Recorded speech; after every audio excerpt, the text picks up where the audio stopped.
Bonjour, je m'appelle Emeline Lucas, je suis psychologue et psychothérapeute pour Wellways. Le coronavirus a changé nos vies et nous devons tous faire face à cela. Nous pensons qu'il est important de pouvoir vous soutenir concernant la peur que cela suscite. Nous avons développé ce webcast pour vous donner un aperçu des mécanismes qui se cachent derrière la peur et vous proposer ensuite des moyens de vous adapter mentalement aux défis auxquels nous sommes confrontés. Qu'est-ce que la peur? La peur est une émotion que nous ressentons dans une situation potentiellement menaçante. La peur est utile car elle vous permet de réagir rapidement à une situation menaçante. Toutefois, nous devons être conscients que nous répondons à notre propre évaluation de la menace. Cela peut donc être différent de la menace réelle. Néanmoins, il n'y a pas de différence dans notre réaction. Notre corps se prépare physiquement et mentalement pour ce qui est à venir. Au niveau physique, notre respiration s'accélère pour que notre sang reçoive plus d'oxygène, ce qui peut provoquer un sentiment d'oppression. Notre rythme cardiaque augmente, ce qui accélère la circulation du sang dans notre corps et peut donner une sensation de palpitation.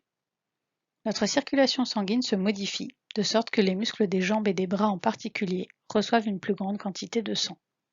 Cela peut provoquer des étourdissements et des troubles gastro-intestinaux.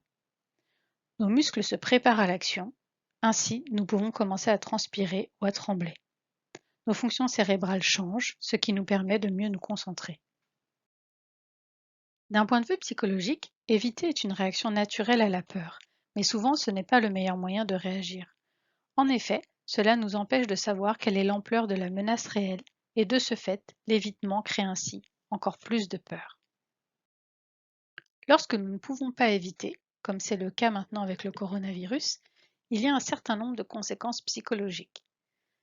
Nous allons estimer qu'une menace est plus importante que la réalité, dès que sa probabilité est supérieure à 0%.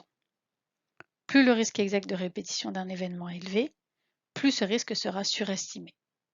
Plus une chose terrifiante se rapproche de nous, et plus nous avons le sentiment que les chances que cela nous arrive augmentent. De plus, la peur est contagieuse. Plus les gens autour de nous sont anxieux, et plus nous risquons de le devenir. Alors comment gérer au mieux notre peur du coronavirus? Ne consultez que les informations du gouvernement et de l'Organisation mondiale de la santé. Trop d'informations sont floues, car il y a aussi des informations erronées qui circulent. Donnez des informations correctes à vos enfants s'ils sont avec vous, sans faire de drame. Apprenez à reconnaître en vous les signaux corporels de peur que vous ressentez et nommez-les. Ce sont les conséquences de la peur, rien de plus. Gardez un mode de vie sain et plus actuel que jamais. Comme on dit, un esprit sain dans un corps sain. Garder sa routine donne une structure à la journée et procure un sentiment de sécurité et de prévisibilité. C'est également très important pour les enfants. Si malgré tout, vous remarquez que vous êtes incapable de contrôler votre propre peur, n'attendez pas trop longtemps pour demander une aide professionnelle. Investissez dès maintenant du temps dans le développement de techniques de relaxation, même si vous ne vous sentez pas encore si tendu à l'heure actuelle. Suivez correctement les recommandations du gouvernement, apprenez à voir les choses de manière plus positive et préparez-vous dans votre famille simplement comme pour une grippe ordinaire. Exprimer ce que vous ressentez est un excellent moyen de gérer votre angoisse. Découvrez ce qui vous convient le mieux. Cela peut être la musique, la danse, le dessin, le jeu, l'humour ou autre.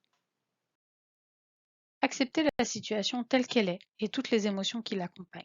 Concentrez-vous uniquement sur ce que vous pouvez maîtriser. Il est utile de parler à ses amis et à sa famille, d'ouvrir son cœur, de rire ensemble, car il est plus facile de mettre son point de vue en perspective et de trouver le soutien de personnes qui sont dans la même situation que nous. Enfin, dans la mesure du possible, mettez-vous en quarantaine. Vous ferez une bonne action envers vous et envers tous les autres. Mais que vous soyez confiné chez vous avec vos enfants ou encore au travail, prenez soin de vous, c'est le plus important.